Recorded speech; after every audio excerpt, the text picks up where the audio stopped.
સંસ્કૃત ભાષાનો જન્મ ભારતીય ઉપખંડોમાં થયો છે અને સંસ્કૃતને વિશ્વની પ્રથમ વાંચેલી, લખેલી અને સમજાયેલી ભાષા તરીકે દરજ્જો આપવામાં આવ્યો છે. વિદ્વાનોના મતે સંસ્કૃત ભાષાને ઇન્ડો આર્યન પરિવાર ભાષા માનવામાં આવે છે. આપણે જાણીએ છીએ કે સંસ્કૃત ભાષા બધી ભારતીય ભાષાઓની જનની છે.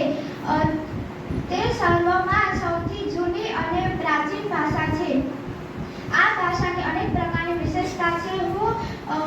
હું ઉદાહરણ તરીકે કેટલીક વિશેષતા પ્રદર્શિત કરું છું. સંસારમાં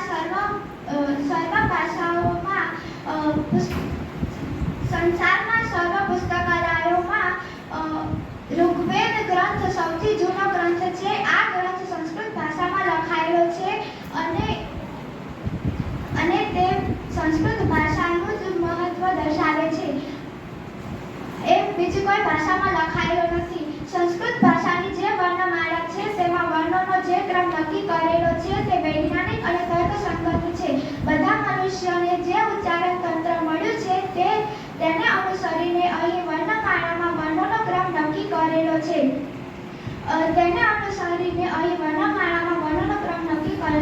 ઉચ્ચારણ તંત્ર પ્રમાણે અકારનું ઉચ્ચારણ પહેલું થાય છે. આથી વર્ણમાળામાં અકારનો ક્રમ પહેલો છે. એવી જ રીતે વ્યંજન વર્ણોમાં ક કારનો ક્રમ પહેલા અને ચ કારનો ક્રમ પછી છે. તેનું પણ આ જ કારણ છે. બીજી ભાષાઓમાં જે વર્ણમાળાઓ છે ત્યાં આવો તર્કસંગત અને વૈજ્ઞાનિક ક્રમ મળતો નથી. આચાર્ય પાણિનીએ રચેલું અષ્ટાધ્યાયી નામનું સંસ્કૃત વ્યાકરણ માનવ મસ્તિષ્કની સર્વશ્રેષ્ઠ કૃતિ છે. આવું વ્યાકરણ સંસારમાં બીજે ક્યાંય ઉપલબ્ધ થતું નથી. સંસ્કૃત ભાષામાં મહાભારત નામનું એક પ્રસિદ્ધ ગ્રંથ છે. તે 1,00,000 શ્લોકોમાં લખાયેલો છે. આવો વિશાળ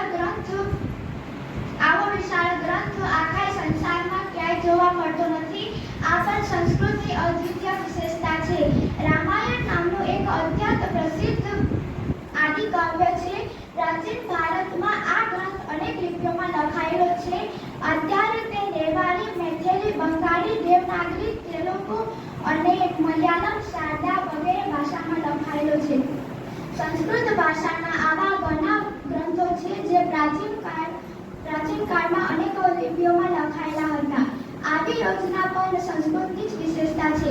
સંસ્કૃત ભાષામાં પંચતંત્ર નામનો ગ્રંથ મોટે ભાગે દુનિયાની બધી ભાષાઓમાં લખાયેલો છે. આવું સૌભાગ્ય બીજી કોઈ ભાષાને થયું નથી.